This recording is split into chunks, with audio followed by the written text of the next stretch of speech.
এখন আবার কি নেওয়ার জন্য আসছিস এখানে? হ্যাঁ, আমি তোকে একবার বলছি যে আমি কোনো টাকা পয়সা দিতে পারবো না, তুই কেন আসছিস আবার? আর তোর মেয়ের অসুখ, সেটা আমি কেন টাকা দিব? আমার কিসে টাকা পড়ছে? তোর মেয়ের জন্য 1 টাকা আমি দিতে পারবো না, যা এখান থেকে। ম্যাডাম, আমি আপনার কাছে কিছু নেওয়ার জন্য আসিনি, চাওয়ার জন্য আসিনি। আমি শুধু প্রিয়া ম্যাডামের সাথে একটু দেখা করতে আসছি। কি? প্রিয়ার সাথে দেখা করতে আসছিস? প্রিয়া তোকে কি দিবে? ও তো নিজেই আমারটা খায়।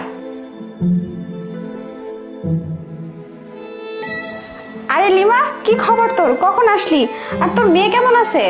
আমার মেয়ে খুব ভালো আছে, আর ও এখন সুস্থ আছে। ওর তো অপারেশন হয়ে গেছে। এই খুশিতেই তো আপনাদের জন্য মিষ্টি নিয়ে আসছি। এটা তো অনেক খুশির খবর। আমি তো তোকে আগে বলছিলাম তুই উপরওয়ালার উপর ভরসা রাখ, দেখবি সব ঠিক হয়ে গেছে। দেখছিস, আমার কথাটাই সত্যি হয়েছে। সবকিছু তো আপনারই অবদান।